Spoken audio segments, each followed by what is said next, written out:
ഒരു റെക്കോർഡിംഗ് സ്റ്റുഡിയോയിൽ നിന്നും മറ്റൊരു സ്റ്റുഡിയോയിലേക്ക്, ഒരു മ്യൂസിക് ഡയറക്ടറിൽ നിന്നും മറ്റൊരാളിലേക്ക്, ഒരു ഭാവപ്രപഞ്ചത്തിൽ നിന്നും മറ്റൊന്നിലേക്ക്, ഭാഷകളുടെ, ദേശങ്ങളുടെ വികാര നഭസുകൾ താണ്ടി ഇവരുടെ സബര്യ മുന്നേറുന്നു. പ്രണയത്തിൻ്റെയും വിരഹത്തിൻ്റെയും ദുഃഖത്തിൻ്റെയും ഒക്കെ പശ്ചാത്തല ശബ്ദമായി സിനിമയിൽ നമ്മൾ ഒരു വാദ്യോപകരണത്തിൻ്റെ ശബ്ദം കേട്ടിട്ടുണ്ട്, ഷെഹനായി. കർണാടകയിലെ ഹുബ്ലി എന്ന ഗ്രാമത്തിൽ ജനിച്ച് മദിരാശിയിലെത്തി മദിരാശിയിലെ ഒരേ ഒരു ഷെഹനായി വാദകനായി പ്രവർത്തിക്കുന്ന എസ് ബാലയ്യ, അദ്ദേഹത്തെ നമുക്ക് പരിചയപ്പെടാം. ഷെഹനായിയെക്കുറിച്ച് കൂടുതൽ അറിയാം. ഷെഹനായിയിൽ അദ്ദേഹം പ്ലേ ചെയ്യുന്ന ഈണങ്ങൾ കേൾക്കാം.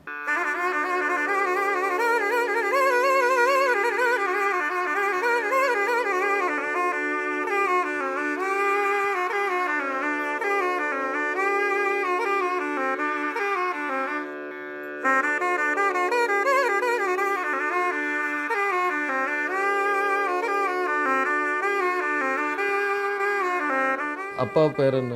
அப்பா பேர் சன்ன பர்மப்பாங்க. அவரும் ஷெஹனாய் பிளேயராக. அவர் தான் முதல் குரு அவர் தான். அதுக்கப்புறமா பெரிய அப்பா தோட்ட பிரம்மண்ணா அவர்கிட்ட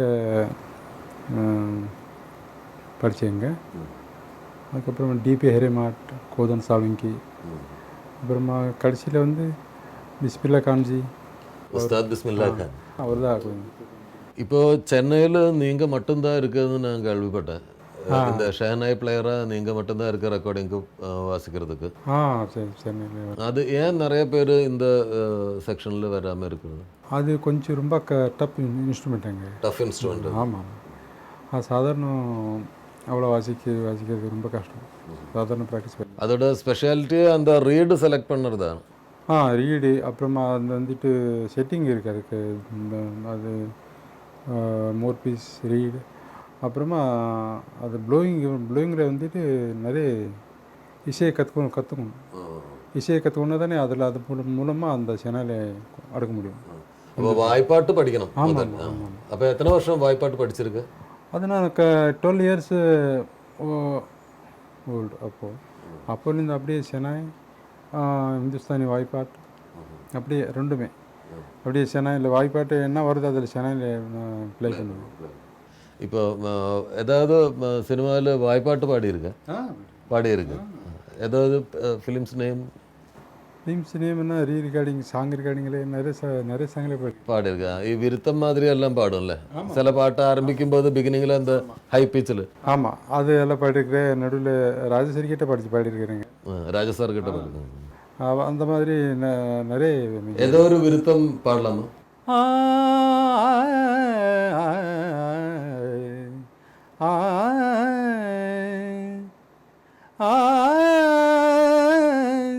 சகரி மாகிரி சனி சனி பம பனி சகரி அந்த ஒரு பிட்டு பண்ணுங்க. அதுக்கப்புறமா நிறைய மியூசிக் எதுக்கிட்ட பாடிருக்கிறேன். இப்போவும் நிறைய ரெக்கார்டிங்க்கு ஷெஹனாய் யூஸ் பண்ணுறது உண்டா? பண்ணுவோம். இது மட்டும் அவங்க கீபோர்டில் ஜாஸ்தி யூஸ் பண்ணது எனக்கு இதோட ரியல் ஃபீலிங் கிடைக்கணும்னா ஸ்ட்ரைட்டாக பாடணும்ல. அது கீபோர்டில் எவ்வளோ சாட்டிஸ்ஃபேக்ஷன் இருக்காதுங்க மியூசிக் டேரக்டருக்கு. கீபோர்டுனா அவர் கீபோர்டு மாதிரி கேட்கும். இப்போ சென்னையில் நீங்கள் மட்டும்தான் இருக்குதுன்னு சொல்லும்போது ஆல் மியூசிக் டைரக்டர்ஸுக்கு நீங்கள் தான் வாசிச்சிருப்பாங்கல்ல.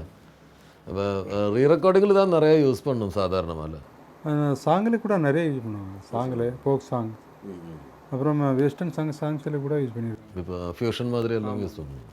அப்போ ராஜசார் வெஸ்டர்ன் சாங்கில் கூட யூஸ் பண்ணியிருக்காங்க. ரஹ்மான் அப்படியே யூஸ் பண்ணியிருக்காரு. வித்யாசாகர் யூஸ் பண்ணியிருக்காரு. என்னோட படத்தில் யூஸ் பண்ணியிருக்கு. நான் டைரக்ட் பண்ண படத்தில் நிறைய சாங்ஸ். மீச மாதவன் ஒரு படம் இருக்கு, அதில் அந்த மாதிரி ஒரு பிக்சர்.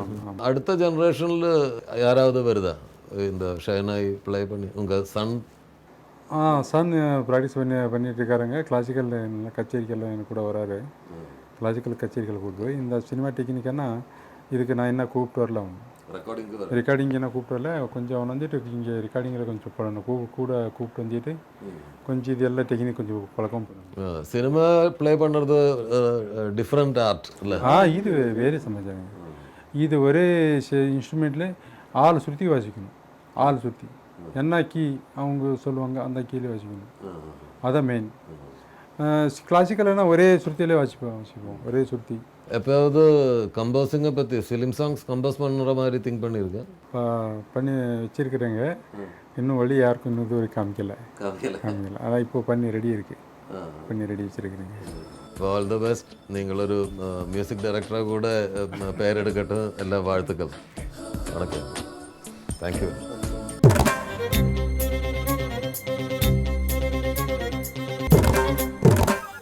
മലയാള സിനിമാ ഗാനങ്ങളുടെ ഒരു ചരിത്രം എടുക്കുമ്പോൾ ഏതാണ്ട് 3000-ലധികം ഗാനങ്ങൾക്ക് തബല വായിച്ച ഒരു പ്ലെയറുണ്ട്. ഞങ്ങളെല്ലാവരും സ്നേഹപൂർവ്വം ബാലേട്ടൻ എന്ന് വിളിക്കുന്ന ബാലൻ. നമസ്കാരം ബാലേട്ടൻ. ഏതാണ്ട് ഏത് കൊല്ലാണ് സിനിമയിൽ വന്നതെന്ന് ഓർമ്മയുണ്ടോ? ഏത് വർഷമാണെന്ന് ഓർമ്മയുണ്ടോ? 68, 69 ആ പീരീഡ്.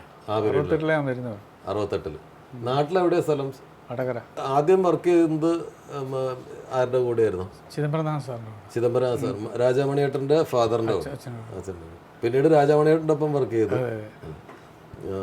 ദേവരാജ മാഷ്ക്കും ഒക്കെ വേണ്ടി വായിച്ചിട്ടുണ്ട്.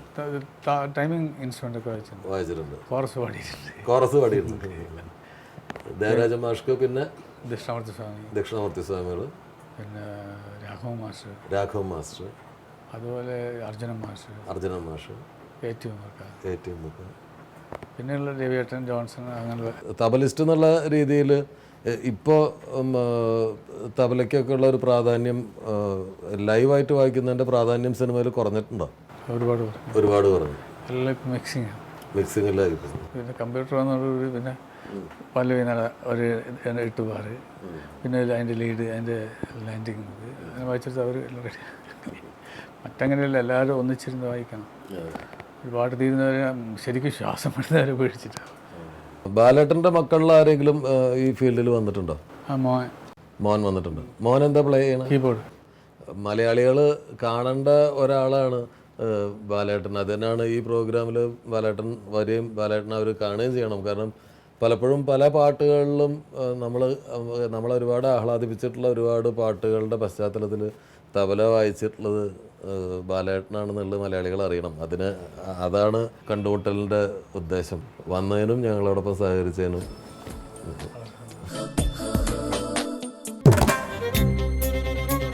സിനിമയുടെ പുറം ലോകത്തിന് ഈ കലാകാരന്മാർ അപരിചിതരാണ്. പക്ഷേ ചലച്ചിത്ര സംഗീത മേഖലയ്ക്ക് ഇവർ പടനായകരാണ്. Sathyam, Ben Surendran, Joseph Krishna, Baburao, Nanjappa, Mangalamurthy, Dhruvan Lakshman, Eddie Alvarez, Giri, Philip, Jose, മൺമറഞ്ഞ പ്രതിഭകൾ.